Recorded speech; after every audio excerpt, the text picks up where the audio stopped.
Hi guys, I am in the library at Jinx so that I can read you chapter 11 of Among the Imposters. I'm so sorry it took me forever to read the next chapter. Been at the house staying safe like I hope you are. Oops, there's the bell.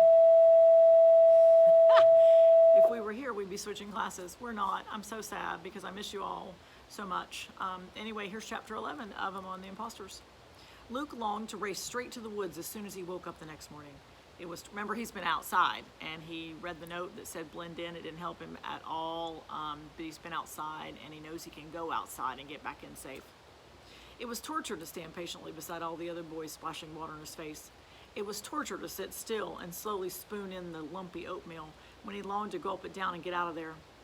Though, since he'd missed 2 meals the day before, it was amazing how delicious the oatmeal seemed for once. It was torture waiting for the cafeteria doors to open and release everyone to classes and Luke to the woods.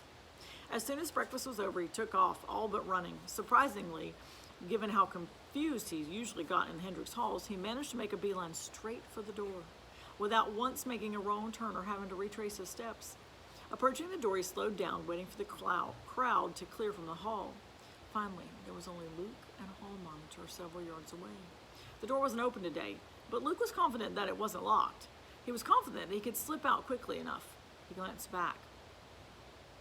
The monitor was looking the other way. Now, Luke reached for the doorknob and then drew back. At the last minute, it was like someone or something screamed, "No!" in his mind. Mother had talked about God sometimes. Maybe that's who it was. Or maybe it was Jen's spirit come to help Luke when her father's note hadn't. Maybe it was just Luke's own common sense. Luke didn't know what he thought about God or ghosts or even his own intelligence, but he knew he couldn't risk going out in the woods today. Luke walked on, pretending to be casually dawdling. Dawdling is like when you're just going, you're taking your time. "Go to class," the monitor growled. Luke nodded and stepped into the next classroom he passed.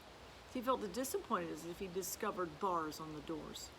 What was he, a coward? Luke remembered all the mind games he'd played with himself, trying to get up the nerve to go to Jen's house that first time. He'd waited weeks, always telling himself he was just waiting for the right moment. He'd been a coward then. But he wasn't being a coward now. Sinking into a seat, as anonymous as every other boy in the room, he actually felt brave, clever, crafty. Probably he'd gotten lucky the day before. If he'd wanted to go into the woods again and again and again without getting caught, he'd have to be smart about it. He'd have to pay attention to everything. Maybe he'd even have to figure out why the hall monitor the night before had been so panicky. Before he went back again, he'd have to know it was safe. Luke looked around the room. Up front, the teacher was drawing complicated-looking mathematical formulas on the chalkboard. Luke couldn't have solved any of them if his life depended on it, but for once, instead of sinking in despair and staring down at the desk in front of him, Luke got the nerve to peer around at the other boys. A few were watching the teacher. A few were taking notes. No, they were drawing pictures.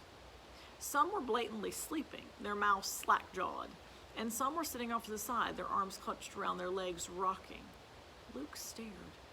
He didn't have much to go on since he'd only known 6 people before in his entire life, but that rocking certainly didn't seem like normal behavior. Can you picture that with your arms around your legs, somebody rocking like that? Eventually the bell rang, and he stumbled into another class. It was the same there. Some boys acting normal, some boys rocking endlessly. Why hadn't he noticed anything like that before? He knew why. Every other time he'd looked directly at any of the other boys, he'd glanced away quickly and then looked away. He glanced quickly and then looked away for fear that they might actually look back. That's the tardy bell. You can't be tardy at home, right?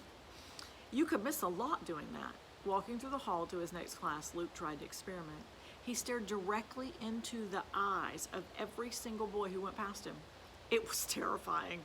Even worse than running blindly across the lawn, Luke's stomach seized up and he thought he might actually throw up his breakfast oatmeal. He thought his legs might crumble underneath him in fear. But it was also interesting. Most of the boys he passed looked away as soon as Luke made eye contact. Some of them seemed to have a sort of sixth sense that warned them off from letting Luke look at them in the first place. Only one or two of them stared boldly back, their eyes locked on Luke's just as Luke's locked on theirs. "Remember them," Luke ordered himself, but it took all his willpower just to keep himself from looking away. And when he finally arrived at the classroom door, Luke was shaking all over. "I gave something away just then," he thought. "Now they'll know."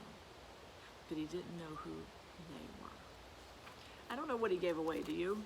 I'm not real sure about that. I'll try to get chapter 12 to you sooner rather than later. I hope you're all staying safe. I hope you're doing some schoolwork, whether it is paper-based that you picked up at the school or online. If you're doing paper-based, please bring it back to school so teachers can give you a grade. Put a grade on your report card for the last 9 weeks of school. If you're doing paper-based, keep working hard. I miss you a lot. I hope to see you soon. Bye.